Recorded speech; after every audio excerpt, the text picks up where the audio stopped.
بسم اللہ الرحمن الرحیم۔ تاریخ ساز خطبے کے مصادر۔ اس سے قبل کہ ہم معصومہ عالم کے اس عہد ساز خطبے کو پیش کریں، بہتر ہے کہ پہلے اس خطبے کے مصادر کو بیان کریں جسے شیعہ اور سنی اکثر محدثین و مورخین نے روایت کیا ہے، تاکہ ہم معلوم کر سکیں اس ملکوتی خطبے کی خاندان وحی کے ہاں کتنی اہمیت ہے۔ یہ خطبہ ایک علمی، عبادی اور سیاسی، فضائی اور دینی خطبہ ہے۔ ایک طرف یہ خطبہ خاندان نبوت اور رسالت کی حقانیت اور مظلومیت اور شہامت کو ظاہر کرتا ہے، اور دوسری طرف حکومتی خشونت و قساوت سے پردہ اٹھاتا ہے۔ میرا یہ دعویٰ نہیں ہے کہ میں نے تمام مصادر و مدراک کو بیان کر دیا ہے، جی ہاں، جو مصادر میری دسترس میں آئے صرف میں نے انہی کا ذکر کیا ہے۔ ان مصادر میں سے چند ایک یہ ہیں: سید مرتضیٰ علم البدیع نے اپنی کتاب شافی اپنے اسناد کے ساتھ اس خطبے کو عروہ سے نقل کیا ہے۔ عروہ نے حضرت بی بی عائشہ سے سنا تھا۔ سید ابن طاؤس نے اپنی کتاب الطراف میں اپنی سند سے زہری اور اس نے بی بی عائشہ سے روایت کیا ہے۔ علامہ شیخ صدوق نے اپنی اسناد کے ساتھ حضرت زینب بنت امام علی سے روایت کیا۔ شیخ صدوق نے اپنے دوسرے اسناد سے حضرت زید شہید فرزند امام سجاد علیہ السلام، انہوں نے اپنی پھوپھی عقیلہ قریش حضرت زینب سے، اور انہوں نے اپنی والدہ گرامی خاتون قیامت فاطمہ زہرا سلام اللہ علیہا سے سنا۔ نیز انہوں نے اپنے اسناد سے احمد بن محمد بن جابر سے، اور اس نے بھی شریکت الحسین زینب عالیہ سے سنا۔ ابن ابی الحدید نے شرح نہج البلاغہ میں احمد بن عبدالعزیز جوہری کی کتاب السقیفہ سے یہ روایت 4 طریقوں سے نقل کی ہے: الف پہلے اپنے اسناد سے خاندان نبوت سے، اور انہوں نے حضرت زینب سے، ب اپنے اسناد سے امام جعفر صادق علیہ السلام سے، جیم اپنے اسناد سے امام محمد باقر علیہ السلام سے حاصل کیا، دال اپنے اسناد سے امام حسین کے پوتے عبداللہ بن حسن سے حاصل کیا اپنے اسناد سے، دال اپنے اسناد سے امام حسن علیہ السلام کے پوتے حضرت عبداللہ بن حسن سے حاصل کیا۔ علی بن عیسیٰ اربلی نے اپنی کتاب کشف الغمہ میں، اور اس نے خطبے کو جوہری کی کتاب السقیفہ سے لیا۔ مسعودی نے اس خطبے کو اپنی کتاب مرج الذہب میں نقل کیا۔ علامہ طبرسی نے اس کا ذکر احتجاج میں کیا۔ احمد بن ابی طاہر نے اپنی کتاب بلاغات النساء میں، اس کے علاوہ محدثین مورخین کی ایک کثیر تعداد ہے جنہوں نے اپنے ہاں اس تاریخ خطبہ کو نقل کیا۔ ابن عبد الحدید نے اپنی کتاب شرح نہج البلاغہ میں حضرت سید مرتضیٰ علی الہدیٰ کے حوالے سے نقل کیا۔ انہوں نے کہا کہ ہمیں ابو بعیدہ محمد بن عمران العمر زبانی نے، اس نے علی بن ہارون سے، اور اس نے عبداللہ بن احمد سے، اور اس نے اپنے والد سے سنا۔ ابو طاہر نے بیان کیا کہ میں نے ابو الحسین زید بن علی حسین بن علی ابی طالب علیہ السلام کے سامنے ام الائمہ صدیق الطاہرہ و کلام پیش کیا، وہ جو حکومت کی فدق نہ دینے کے وقت شفیعہ روز محشر دختر نبی نے بیان فرمایا تھا، اور میں نے حضرت زید بن علی سے بیان کیا۔ لوگ کہتے ہیں کہ یہ بنائی ہوئی بات ہے، اور یہ خطبہ ابو العینہ کا کلام ہے، کیونکہ وہ ایک بلیغ انسان تھا، اس نے اسے وضع کیا تھا۔ حضرت زید بن علی نے جواب دیا کہ میں نے آل ابو طالب کے بزرگواروں کو دیکھا ہے، وہ اپنے آباء و اجداد سے اس خطبے کی روایت کرتے ہیں اور اس کی اپنی اولاد کو تعلیم دیتے ہیں، اور خود میرے پدر بزرگوار نے اپنے دادا سے اس خطبے کی روایت کی، حضرت فاطمہ زہرا سلام اللہ علیہا تک پہنچایا، اور شاہ شیعہ نے اس خطبے کی روایت اس وقت کی ہے جب ابو العینہ کا دادا بھی پیدا نہیں ہوا تھا۔ خاندان وحی نے اس خطبے کی تعلیم ہمیشہ اپنے افراد میں جاری۔ حسین بن علوان نے عطیہ اوفی سے روایت کی کہ انہوں نے عبداللہ بن حسین بن حسن کو اپنے باپ سے اس خطبے کو روایت کرتے ہوئے سنا۔ پھر ابو الحسن زید کہتے ہیں کہ لوگ اس خطبے کو کلام سیدہ کہنے سے کیوں انکار کرتے ہیں، حالانکہ وہ لوگ ابو بکر کی وفات کے وقت عائشہ کا وہ کلام نقل کرتے ہیں جو فاطمہ زہرا کے اس کلام سے بھی عجیب تر ہے۔ اس کا ذکر یہ عنوان تحقیق کرتے ہیں کہ معصومہ عالم کے اس خطبے کے متعلق قوم کی یہ روش صرف ہم اہل بیت کی دعوت کی بنا پر ہے۔ پھر سید مرتضیٰ فرماتے ہیں، یہ خطبہ اسی عنوان سے مختلف طریقوں کثیر جہتوں سے ذکر کیا گیا ہے۔ جو شخص تمام طریقوں کو معلوم کرنا چاہتا ہے تو وہ ان تمام کتاب کی طرف رجوع فرمائے جن کتاب میں یہ واقعہ مذکور ہے۔ کتاب بالغات نساء کے مؤلف الفضل احمد بن ابی طاہر نے اپنی کتاب میں نقل فرمایا ہے، مجھ سے دیار مصر کے رہنے والے ایک شخص جعفر بن محمد نے، جن کی مجھ سے رافع میں ملاقات ہوئی تھی، بیان کیا کہ اس نے، اس کے والد نے، اس سے موسیٰ بن عیسیٰ نے، اس سے عبداللہ بن یونس نے، اس سے جعفر بن احمد نے، اور اس سے زید بن علی نے، ان سے ان کی پھوپھی زینب سلام اللہ علیہا نے بیان کیا ہے۔ حضرت زینب بنت علی فرماتی ہیں کہ جب سیدہ کو حکومت کی فدق نہ دینے کے فیصلے کا علم ہوا تو آپ نے چادر اوڑھی اور اپنے خاندان کی خواتین کی ایک جماعت کے ساتھ گھر سے برآمد ہوئی۔ صاحب بالغات النساء نے اس روایت کے آغاز کرنے سے پہلے یہ عبارت لکھی ہے: میں نے ابو الحسین زید بن علی حسین بن ابی طالب کے سامنے بنت سید بشر کا وہ کلام جو انہوں نے جاگیر فدق پر حکومتی قبضے کے موقع پر ارشاد فرمایا تھا ذکر کیا، اور ان سے عرض کیا یہ قوم گمان کرتی ہے اس کے بعد وہ عبادت مذکور ہے جو سید مرتضیٰ علم الہدیٰ نے مرد زبانی سے نقل کی ہے، وہ یہ لکھا ہے کہ جب حکومت نے سید عالم کو جاگیر نہ دینے کا حتمی فیصلہ کر لیا تو بطول عذرا نے ایک چادر اوڑھی اور اپنی کنیزوں کے گروہ میں مسجد نبوی تشریف لائیں۔ اس تاریخ ساز خطبے کے جو مصادر ہمارے ہاتھ لگے ہیں اور ہم نے یہاں نقل کر دیے ہیں، شاید کچھ دوسرے محققین ہوں جو ان مصادر پر مزید مصادر کا اضافہ کر سکیں۔ ملاکوتی خطبے کے نکات: سید عالم نے اپنے خطاب میں ابتدا سے لے کر انتہا تک صرف اپنے مطالبے کو مرکوز نہیں کیا بلکہ آپ نے مختلف موضوعات پر بحث فرمائی۔ جب آپ نے ماحول کو مناسب پایا تو لوگوں پر معارف الہی کے چشمے جاری کر دیے اور نہایت ہی خوبصورت انداز میں آسمانی جاویدانہ آئین، فلسفہ، شریعت اور مقررات الہی پیش فرمائی۔ ہم نے اس تاریخ ساز جاویدانہ خطبے کو مختلف نکات کے اعتبار سے تقسیم کیا ہے۔ وہ نکات درجہ ذیل ہیں: شائستہ انداز میں حمد و توصیف خدا، توحید استدلالی، اہل نبوت و پیغمبر شناسی، زمانہ جاہلیت پر ایک نظر، پیغمبر گرامی کے انسان ساز برنامے، حاضرین سے خطاب، خصوصیات قرآنی پر گفتگو، اسلامی قوانین پر گفتگو، اصل بعث میں درود، دوران رسالت کے واقعات پر گفتگو، عصر رسالت میں امیر حریت کی قربانیاں، آل رسول کے خلاف انقلاب، خاندان رسالت کو تنہا کر دینا، مسئلہ ارث پر استدلالی بحث، اقامت دلائل و براہین، سرزنش، گروہ انصار، حکومت کا جواب، حکومت کی معذرت، حکومتی موقف، حاضرین سے خطاب، بارگاہ رسالت میں شکوہ و شکایت۔ اس تاریخی اور جاویدانہ خطبے کے مدرجہ ذیل بالا نکات ہیں۔ اب ہم عنوان ورا، ترجمہ اور تشریح پیش کرنے کی سعادت حاصل کرتے ہیں۔ سیدہ عالم کا تاریخی و جاویدانہ خطبہ۔ حضرت عبداللہ بن حسن نے اپنے آباء و اجداد سے روایت کی کہ جب رسول اللہ کی رحلت کے بعد حکومت نے بطول عذرا کی جاگیر فدق پر قبضہ کیا، ان کے حقوق کو غصب کیا۔ جب اس امر کی آپ کو خبر ہوئی تو آپ نے اپنے مبارک سر پر چادر ڈالی اور سروں سے پاؤں تک بڑی چادر اوڑھی، اپنے کنیزوں کے گروہ میں مسجد نبوی میں تشریف لائیں۔ آپ پروقار انداز میں چل رہی تھی کیونکہ آپ شکل و شمائل میں اپنے والد مہربان رسول اللہ کے مشابہ تھی۔ آپ کی چال و رفتار رسول اللہ جیسی تھی۔ ایک دفعہ لوگوں کی نگاہوں میں رسول اللہ کی یاد تازہ ہوگی۔ بطول عذرا اپنے بابا کی شجاعت اور ہیبت کے لیے مسجد نبوی میں وارد ہوئیں۔ اس وقت مسجد مہاجرین و انصار سے کھینچا کھینچ بھری ہوئی تھی۔ آپ کے لیے پردے کا انتظام کیا گیا۔ آپ نے اپنے مقام پر پہنچ کر غم سے لبریز ایسی آنکھ کھینچی کہ قریب تھا کہ حاضرین کی ریو بکا سے جان کھو دے۔ مجلس میں ایک اضطراب پیدا ہوا۔ آپ نے حاضرین کو تھوڑی سی مہلت دی تاکہ ان کا اضطراب رک جائے۔ جب لوگوں کی حیرانی اور سرگردانی رکی تو ان کے امڑتے ہوئے قلوب نے ٹھہراؤ حاصل کیا۔ آپ نے اپنی گفتگو کا آغاز کیا۔ سب سے پہلے اللہ تعالیٰ کی تعریف و توصیف کی، پھر رسول اللہ پر درود و سلام بھیجا۔ جب لوگوں نے خاندان جنت کا کلام سنا تو ان کی گریہ کی صدائیں بلند ہوئیں جس سے مسجد لرزنے لگی۔ جب لوگوں کی رونے کی آوازیں تھمی تو آپ نے اپنے خطاب کا آغاز فرمایا۔ اللہ تعالیٰ کے انعامات پر اس کی حمد و ثنا ہے، اس کے الہامات پر اس کا شکر ہے، وہی قابل تعریف و توصیف ہے۔ اس نے بغیر طلب و درخواست کے نعمتیں عطا کی اور کامل و اکمل نعمتیں عطا کی اور مسلسل احسانات کیے جو ہر شمع سے بالاتر، ہر معاوضے سے بعید تر اور ہر ادراک سے بلند و بالا ہیں۔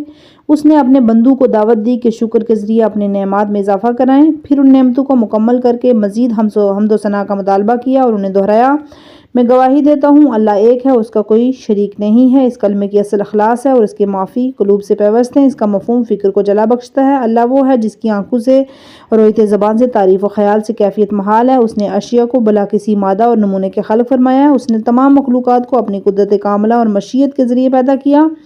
اسے تخلیق کے لیے کسی نمونے کی ضرورت تھی، نہ تصویر میں کوئی فائدہ تھا سوائے اس کے کہ اپنی حکمت کو مستحکم کر دے اور لوگ ان کی اطاعت کی طرف متوجہ ہو جائیں اور اس کی قدرت کا اظہار اور بندے کی بندگی اور عبودیت کا اقرار ہو۔ وہ عبادت کا تقاضا کرے تو اپنی دعوت کو تقویت دے، چنانچہ اس نے اطاعت پر ثواب رکھا اور معصیت پر عذاب رکھا تاکہ لوگ اس کے غضب سے دور ہوں اور جنت کی طرف کھینچے چلے آئیں۔ میں گواہی دیتی ہوں کہ میرے والد ماجد حضرت محمد مصطفیٰ صلی اللہ علیہ وآلہ وسلم اللہ کے عبد و رسول ہیں کہ جنہیں اس دنیا میں بھیجنے سے پہلے چنا گیا اور بعثت سے قبل منتخب کیا گیا، اس وقت جب مخلوقات پردہ غیب میں پوشیدہ اور حجاب عدم میں محفوظ اور انتہائی عدم سے مقرون تھی۔ آپ مسائل امور، حوادث زمانہ اور مقررات دنیا کی مکمل معرفت رکھتے تھے۔ اللہ نے آپ کو بھیجا تاکہ اس کے امر کی تکمیل کریں، اس کی حکمت و دانش کو جاری و ساری کریں، حتمی مقررات کو نافذ کریں، مگر آپ نے دیکھا کہ امتیں مختلف ادیان میں تقسیم ہیں، آگ کی پوجا، بتوں کی پرستش اور جانتے ہوئے اللہ کے انکار میں مبتلا ہیں۔ آپ نے ظلمتوں کو روشن کیا، دل کی تاریکیوں کو محو کیا، آنکھوں سے پردے اٹھائے، ہدایت کو قائم کیا، لوگوں کو گمراہی اور ضلالت سے نکالا، اندھے پن سے نجات دلا کر بصیرت کی منزل عطا کی، مستقیم دین اور صراط مستقیم کی دعوت دی۔ اس کے بعد مہربان اللہ نے انہیں انتہائی شفقت و مہربانی اور رغبت کے ساتھ اپنے پاس بلایا۔ اب وہ اس دنیا کے مصائب و آلام سے چین و راحت میں ہیں۔ ملائکہ ابرار و رضائے پروردگار ان کے ارد گرد ہیں اور ان کے مبارک سر پر رحمت خداوندی کا جاویدانی سایہ ہے۔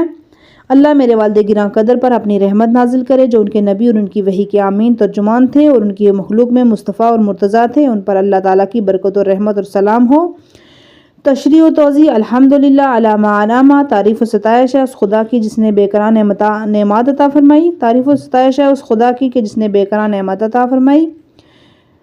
منعم حقیقی کا شکر شرعاً عقلاً عرفاً واجب ہے، اس نے جو ظاہری نعمات عطا کی ہیں جسے زندگی صحت اور من و امان وغیرہ وہ حق رکھتا ہے اس کے بندے اس کی حمد و ثنا بیان کریں، اس کے الہام پر اس کا شکر ہے کیونکہ اللہ تعالیٰ نے انسان کو باطنی نعمتیں عطا کی ہیں جسے علم و معرفت ہے، علاوہ ازیں اس کے قلب میں علوم و فنون کی مختلف انواع کاشت کی، اسی الہامی قوت سے انسان نے ارتقاء کی منزل طے کی اور طے کر رہا ہے، انسان کے ساتھ ساتھ اپنی دوسری مخلوقات کو بھی الہام فرمایا، وہ بھی الہی الہام کے ذریعے زندگی بسر کر رہے ہیں۔ الہام وہ خدائی عطیہ ہے جو قلب میں اترتا ہے، اس کی روشنی ہر موجود اور اپنے دائرۂ حیات میں زندگی کا سفر طے کرتا ہے۔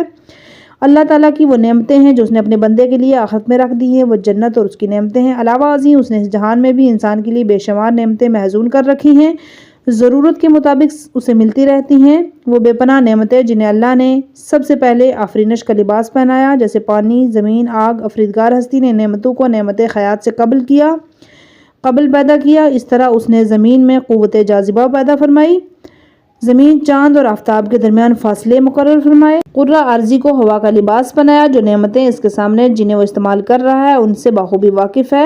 غار کا انسان آج کے ترقی یافتہ انسان کی سہولیات سے واقف نہ تھا، جس قدر انسان نے اگلے ادوار میں ترقی کرنی ہے اس سے آج کا انسان واقف نہیں ہے، انہیں الہی نعمات کی بنا پر آج کے انسان کی دنیا ایک بستی میں بدل گئی ہے، وہ نیٹ استعمال کر رہا ہے، ساری دنیا سمٹ کر اس کی مٹھی میں آ گئی ہے، صدیوں کے فاصلے منٹوں سیکنڈوں میں طے ہو رہے ہیں، اس نے بے پناہ نعمتیں تمام موجودات کو عطا فرمائی، جیسے اعضاء و جوارے میں شعور و شناخت و دریافت کی نعمت، اور اس ذات نے وجود جو اس کے ساتھ ساتھ اسے دیدہ و شعور کی نعمت بھی عطا کی، کامل و اکمل نعمات جنہیں تسلسل کے ساتھ نازل فرمایا۔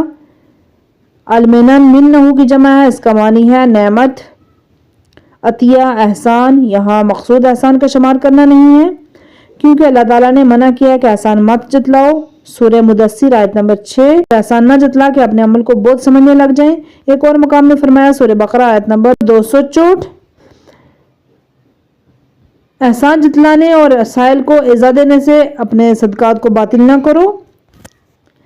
ولاحہ کا معنی ہے موالات، یعنی ایسی نعمتیں جو پے در پہ ہوں، ایک نعمت کے بعد دوسری نعمت۔ اللہ تعالیٰ کی نعمات متواصل و متواترہ ہیں، اس کی نعمتیں کثرت کے ساتھ ہیں، انسان کی قدرت نہیں ہے کہ انہیں کسی حساب و کتاب میں لایا جائے، جیسا کہ اللہ نے فرمایا ہے اگر تم اللہ کی نعمتوں کا شمار کرنے لگو تو شمار نہیں کر سکو گے، اس کی نعمتیں ہر معاوضے سے بالاتر ہیں، کسی انسان کے بس میں نہیں ہے کہ جس قدر اس کی نعمتوں سے استفادہ کر رہا ہے اس قدر اپنی بندگی عبادت سے اس کا حق ادا کرے، انسان کے لیے ممکن ہی نہیں ہے، انسانی ادراک و دریافت اس کی قلم رو سے بہت دور ہے، وہ الہی نعمات کے آغاز و انجام تک رسائی حاصل کر سکے۔ خداوند تعالیٰ کا شکر اس کی نعمات کی زیادتی کا موجب ہے، جس قدر انسان اللہ تعالیٰ کا شکر ادا کرتا ہے اللہ تعالیٰ اس پر اپنی نعمات کا نہ ختم ہونے والا سلسلہ جاری کر دیتا ہے، جس طرح قرآن مجید میں ہے وَلَئِن شَكَرْتُمْ لَأَزِيدَنَّكُمْ، جس طرح تم شکر ادا کرو گے میں اس قدر تمہاری نعمات میں اضافہ کروں گا۔ خداوند تعالیٰ کی حمد و ثنا اس کی برکات و سعادت میں کثرت پیدا کرتی ہے، اس لیے اس نے دعوت دی کہ میری حمد و ثنا کرو تاکہ میں تم پر بے شمار نعمتیں نازل کروں۔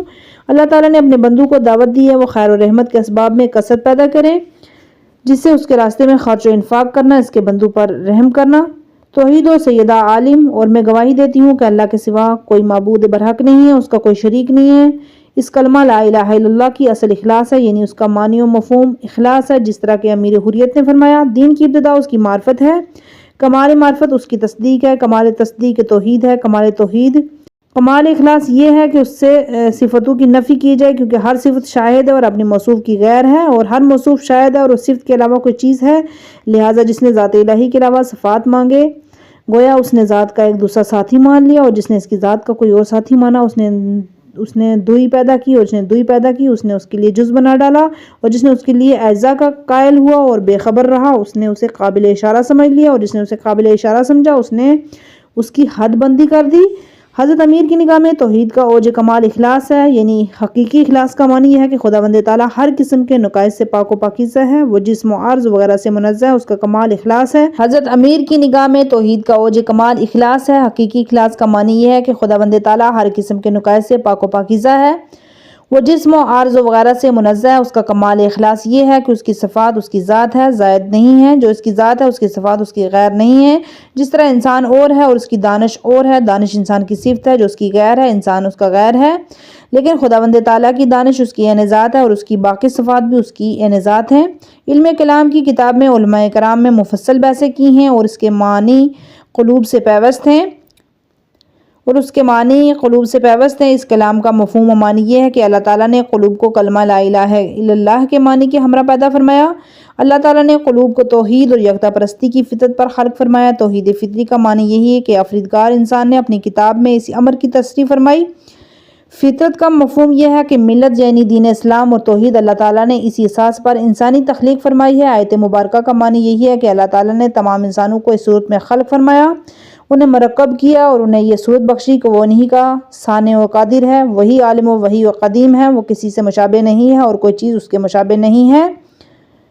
وَأَثَارَ فِي الْفِكْرِ مَعْقُولَهَا، اور اس کا مفہوم فکر کو جلا بخشتا ہے۔ جب انسان تفکر و تعقل کرتا ہے تو اللہ تعالیٰ اس پر توحید کے معنی اور واضح کر دیتا ہے، کیونکہ توحید اپنے مفہوم میں دو معنی پر مشتمل ہے، توحید فطری اور توحید نظری۔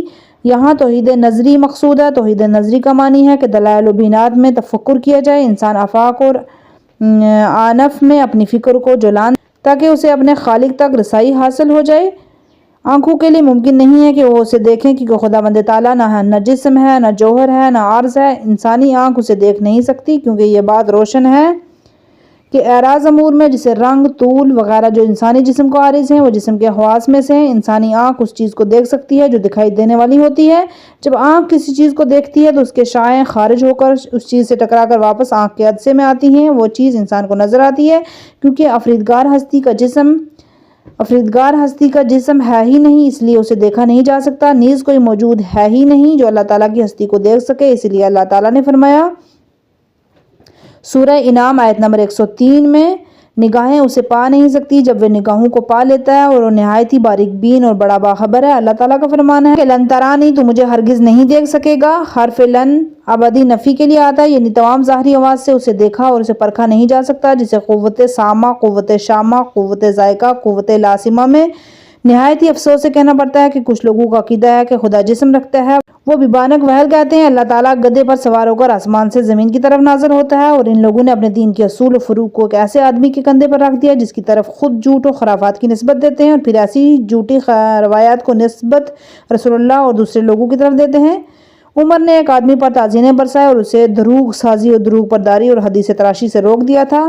میں نے ریڈیو پر ان کے بعض علماء سے سنا ہے کہ جب رسول اللہ معراج پر گئے تو انہوں نے اللہ تعالیٰ کو اپنی آنکھوں سے دیکھا تھا۔ تعجب ہے اس جاہلانہ اور محلانہ نظریے پر۔ اس روایت سے مراد جناب ابو ہریرہ ہیں۔ محققین نے انہیں دین و مذہب کا سوداگر اور حدیث کا تاجر خیال کیا ہے، اور ہمیشہ صاف ستھری اور خوبصورتی بلی اپنے ساتھ رکھتے تھے، کیونکہ عرب بلی کو ہیرا بولتے ہیں، اس وجہ سے انہوں نے ابو ہریرہ کے نام سے شہرت پائی۔ ان کا بیان ہے کہ فقر و افلاس کا ستایا ہوا تھا، یہی چیز مجھے رسول اللہ اسلام اور اس کے اصحاب کے پاس لے آئی، پھر وہ پیغمبر کی رحلت تک ان کے ہمراہ رہے۔ وہ فتح خیبر کے وقت ایمان لائے تھے۔ خیبر 7 ہجری میں فتح ہوا تھا۔ پیغمبر اسلام کی رحلت 11 ہجری کو ہوئی ہے۔ جناب ہریرہ کو پیغمبر خدا کی صحبت تقریباً 4 سال نصیب ہوئی۔ ان کا اپنا بیان ہے کہ جتنی احادیث میں نے روایت کی ہیں اتنی احادیث کسی صحابی نے روایت نہیں کی۔ مزید آگہی کے لیے علامہ محمود ابوبیہ کی کتاب بازرگان حدیث کا مطالعہ فرمائیے، اور اس کتاب کا فارسی ترجمہ وحید گل پیغانی نے کیا ہے۔ اللہ کا فرمان تو یہ فرمائیے لا تدرک الابصار، وہ یہ لوگ کہتے ہیں کہ انسانی آنکھیں اللہ کو دیکھتی ہیں یا نہیں دیکھیں گی۔ یہ لوگ اللہ کے کلام کو کسی صورت میں باطل نہیں کر سکتے، لیکن پھر بھی جعلی روایت کو اپناتے ہیں اور انہیں اپنا عقیدہ سمجھتے ہیں۔ اگر ہم یہ کہیں کہ یہ لوگ دروغ ساز اور دروغ پرواز نہیں ہیں، بلکہ یہ کہنا پڑے یہ لوگ نادان اور جاہل ہیں یا انہیں اشتباہ ہے، جی ہاں، جب ان لوگوں کو توحید کا یہ حال ہے تو اصل دین ہے، تو پھر اس لوگوں کا نبوت، امامت اور معاد کے بارے میں کیا عقیدہ ہوگا؟ ذرا سوچئے اور سمجھیے، ان لوگوں نے دین اور فقہ اور دوسرے اسلامی موضوعات کی ترویج تبلیغ کس طرح کی ہوگی؟ وہ من السنی صفت، اس کی تعریف و توصیف زبان سے ناممکن ہے۔ جی ہاں، زبان اللہ کی مخلوق ہے، مخلوق میں طاقت نہیں ہے کہ وہ اس کی کما حقہ تعریف و توصیف کرے۔ جس طرح آنکھ اس کے دیدار سے قاصر ہے، اسی طرح زبان اس کی توصیف سے حاصل ہے، کیونکہ انسان جب کسی چیز کی حقیقت اور واقعات تک رسائی نہیں رکھتا تو اس ذات کا عقل سے احاطہ بھی نہیں کر سکتا۔ جس طرح امیر حریت کا پیام اور فرمان ہے اللہ تعالیٰ کی صفات کا نہ سائل ہے نہ سرحد ہے جس تک پہنچا جا سکے، کیونکہ اس کی صفات عین ذات ہیں۔ جس طرح اس کی ذات کو درک دریافت نہیں کیا جا سکتا، اسی طرح اس کی صفات کو بھی محدود نہیں کیا جا سکتا۔ اوہام کی قدرت سے باہر ہے۔ اس کی کیفیت کیا ہے؟ خداوند تعالیٰ نے انسان کے لیے باطنی طاقتیں تخلیق فرمائی جنہیں باطنی حواس کا نام دیا گیا، جسے قوت ذاکرہ، قوت حافظہ، قوت مفکرہ، قوت واہمہ اور حس مشترکہ۔ قوت واہمہ وہ قوت ہے جس کے ذریعے انسان اشیاء کی جزیات کا ادراک کرتا ہے۔ انسان اس قوت کے ساتھ ایک خوبصورت عورت اور بلند و بالا محل، ایک وسیع اور عریض خوبصورت باغ کے تصورات اپنے ذہن کی اسکرین پر بنا لیتا ہے۔ انسان جس چیز کا تصور کرتا ہے یا اسے قوت وہم کے ذریعے اپناتا ہے وہ مخلوق ہو جاتی ہے۔ اللہ تعالیٰ خالق ہے، وہم مخلوق ہے۔ مخلوق کی کیا جرت کہ وہ اپنے خالق کا صحیح اور حقیقی تصور کرے، یعنی انسان کی قدرت کے دائرے سے باہر ہے، وہ جان سکے وہ کیا ہے، وہ کس طرح ہے، کیونکہ خداوند تعالیٰ ہر تصور اور تو ہم سے فراتر اور برتر ہے اور کیف اور کیفیت سے عرفہ اور اعلیٰ ہے، اور اس نے اشیاء کو بلا کسی مادہ اور نمونے کے خلق فرمایا ہے۔ اللہ تعالیٰ نے اس کائنات کو مادہ سے پیدا نہیں فرمایا، اللہ تعالیٰ نے اس کائنات کو مادہ سے پیدا نہیں فرمایا۔ مادہ گروہ کا عقیدہ ہے، کوئی چیز بغیر مادہ کے پیدا نہیں کی جا سکتی، پہلے مادہ موجود ہو تو پھر اس سے کسی چیز کی تخلیق ہوتی ہے۔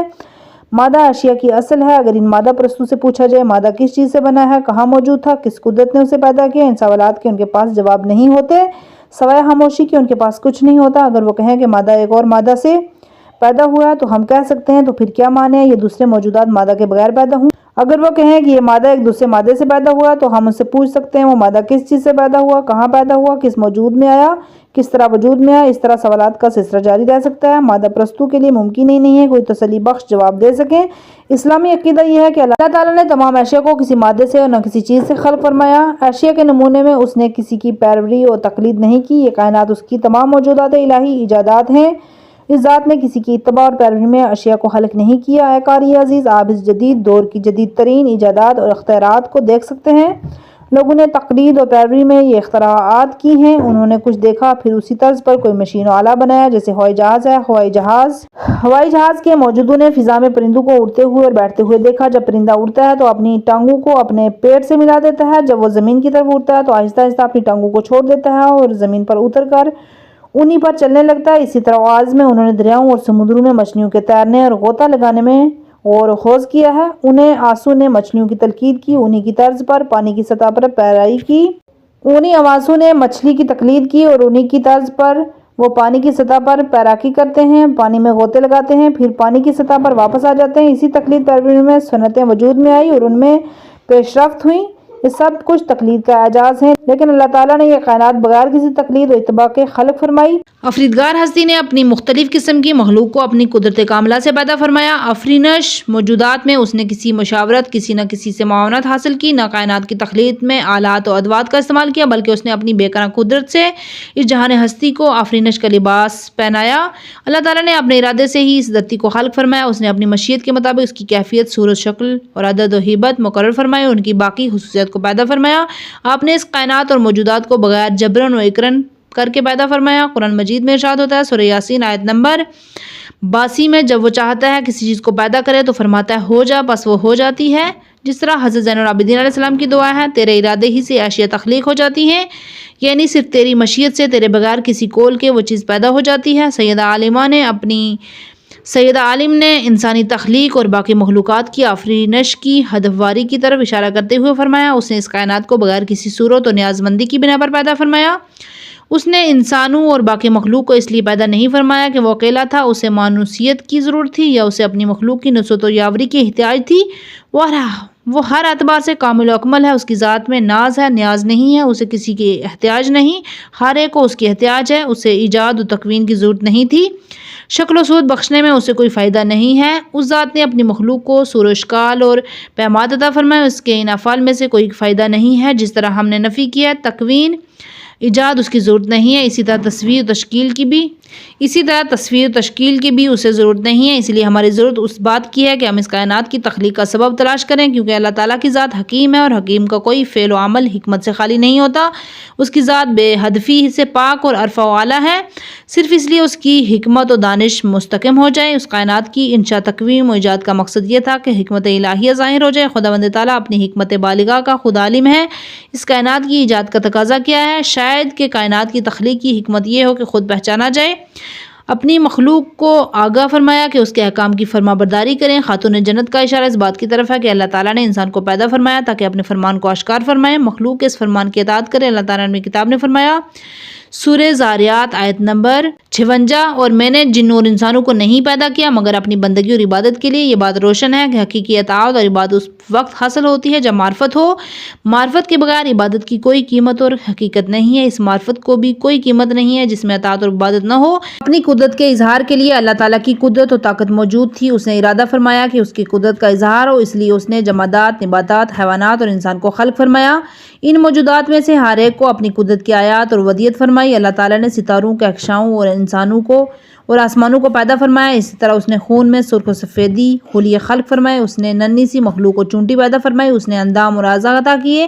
اسی طرح اس نے عجیب و غریب مخلوقات پیدا فرمائی۔ یہ سب اس کی قدرت کاملہ کی آیات ہیں۔ کائنات کی ہر چیز میں اس کی قدرت جلوہ گر ہے۔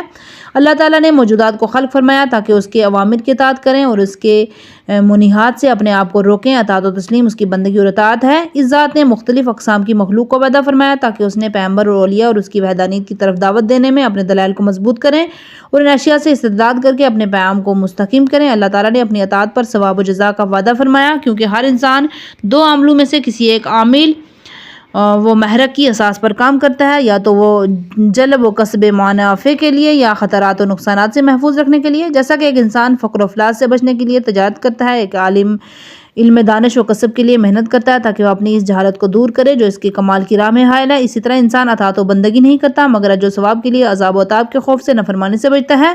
اسی حکمت کی بنیاد پر اللہ تعالیٰ نے اطاعت پر ثواب رکھا۔ یہی اجر و ثواب اطاعت اور انفیاد کی جزا ہے، کیونکہ اور کس لیے اللہ تعالیٰ نے اپنے بندوں کے لیے اعمال کے لیے جزا اور سزا مقرر کی تاکہ وہ گناہوں کی زندگی سے بچیں، اچھے اعمال بجا لیں اور اپنے انجام میں جنت کو پا سکیں۔ اگر وہ نافرمانی کریں گے تو دوزخ جیسی سزا پائیں گے، اگر وہ نافرمانی سے بچیں گے، اچھے اعمال بجا لیں گے تو اجر و ثواب کے مستحق ہوں گے۔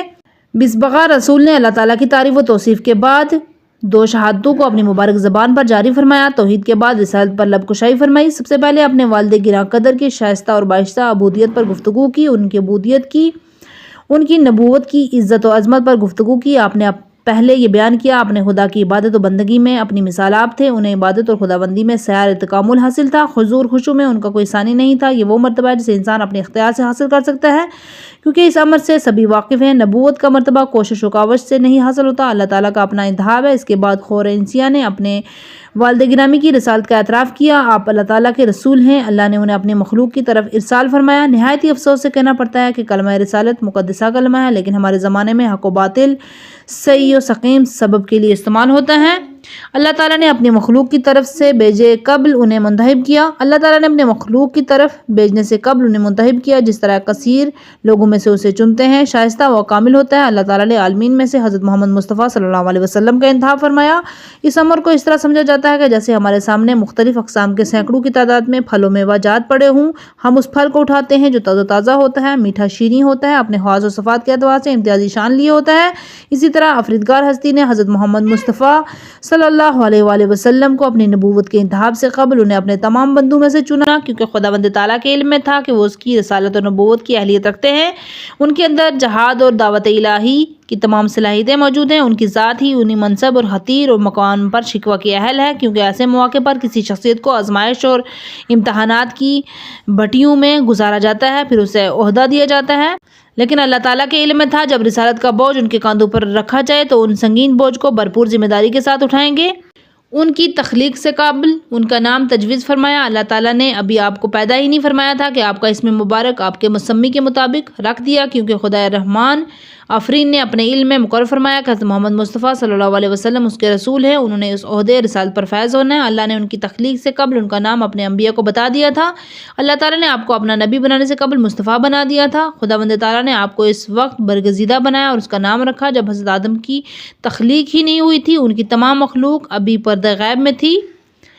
دوسرے الفاظ میں اللہ تعالیٰ کے علم میں تھا کہ اس نے کتنے انسانوں کو پیدا کرنا ہے۔ تمام مخلوق ملک عدم میں تھی، وہ خارج میں موجود نہ تھی۔ اس جملے کی تفسیر اس سے پہلے والا جملہ ہے۔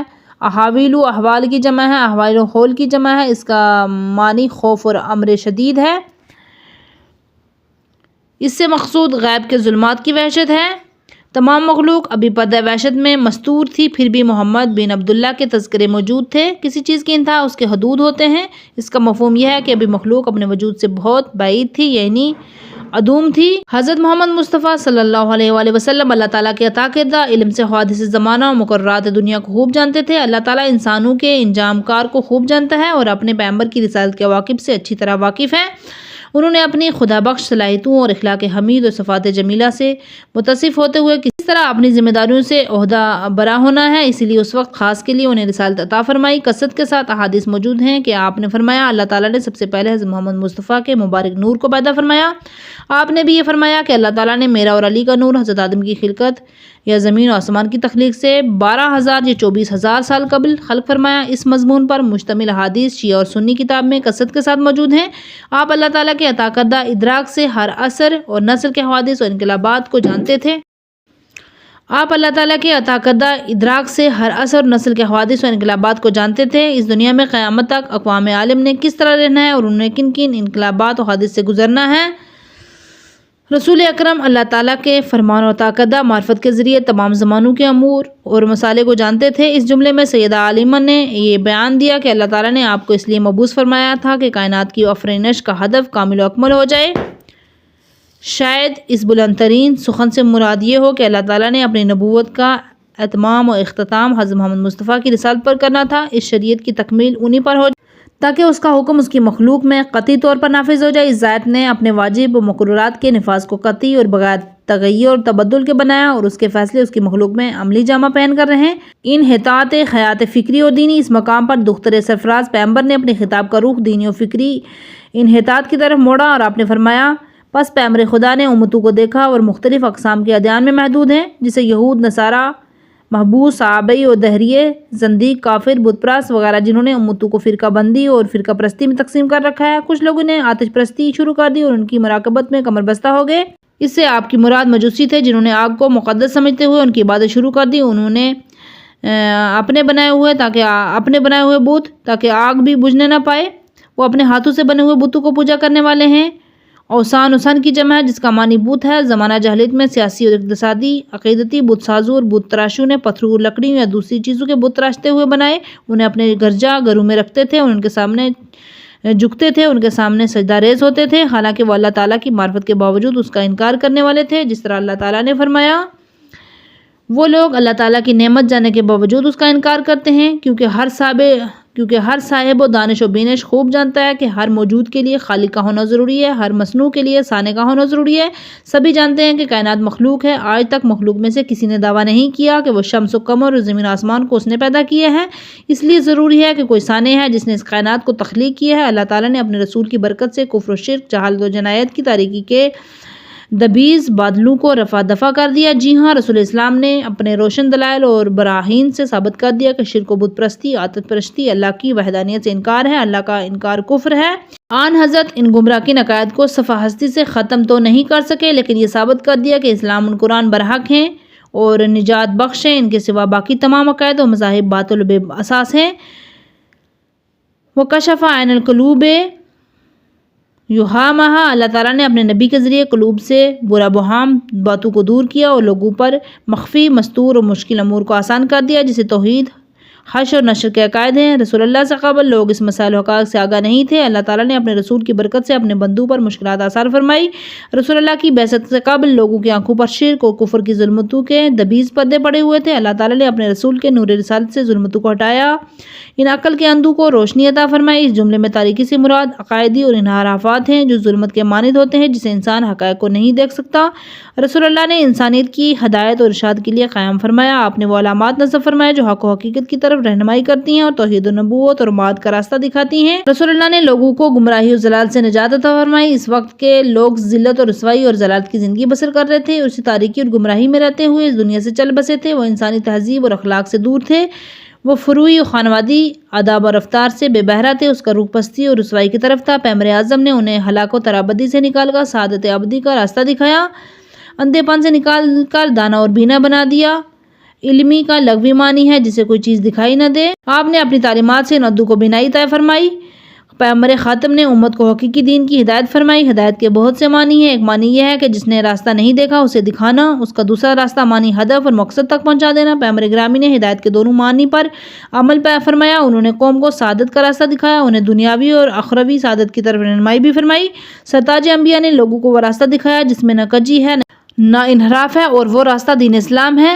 رحلت پیغمبر کا سوگ و سوز۔ ہمسر خطیب منبر سلونی نے پیغمبر اسلام میں حریت کی رحلت کے سوز و فراق کی طرف اس جملے سے اشارہ کیا، پھر خدا رحمان جہان آفرین نے اعصاب کی ملکوتی روح کو نہایتی مہر و محبت اور میل و رافت سے سرائے آخرت کی طرف اٹھایا۔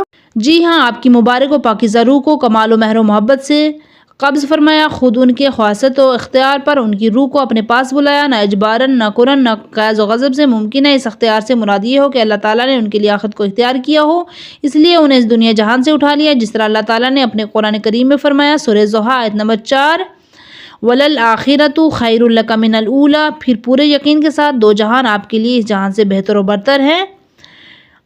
آپ میرے والد گرامی حضرت محمد مصطفیٰ صلی اللہ علیہ وسلم اس دنیا فانی و ناپائیدار کے ہر درد و رنج سے آسودہ خال ہو گئے ہیں۔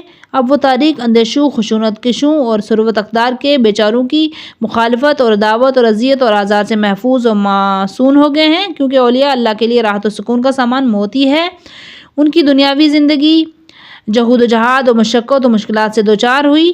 نیکوکار اور ابرار ملائکہ نے انہیں اپنے حلقے میں لیا ہوا ہے اور اعلیٰ علیین کے سفر میں ان کے رفیق سفر میں ہیں، کیونکہ انہوں نے اپنے رفیق اعلیٰ کی بارگاہ میں پہنچنا ہے۔ رب غفور و غفار کی خوشنودی نے انہیں اپنے دائرے میں لیا ہوا ہے، چونکہ سرائے جاویدانہ آخرت وسیع سے وسیع تر ہے، اس کی وسعت بے کران ہے، اس لیے اللہ تعالیٰ نے انہیں اپنی بارگاہ میں بلا لیا تاکہ آپ پر اپنی خوشنودی اور رضوان نازل کرے۔ اس دنیا میں اتنی وسعت نہیں ہے کہ اس کا ماحول، اس کی فضائیں تنگ ہیں، اس لیے اس دنیا میں پیغمبر اعظم آخر یہ الہی خوشنودیاں کا محقہ جلوہ گر نہ ہو سکیں۔ اب وہ دنیا و آخرت کے صاحب اقتدار بادشاہ کے جوار میں آرام پذیر ہیں اور اس کی ذات اور حفظ و حفاظت میں ہیں۔ اب وہ اس کے ثواب اور الطاف کے قریب ہیں۔ میرے والد گرامی پر اللہ تعالیٰ کے درود و سلام ہوں۔ وہ گراں قدر ہستی، ان کے نبی اور ان کی وحی کے امین تھے۔ اللہ تعالیٰ نے انہیں اپنی تمام مخلوق میں انہی ہی مصطفیٰ بنایا۔ السلام علیہ وبرکاتہ، ان پر اللہ کی تمام برکات و سلام ہوں۔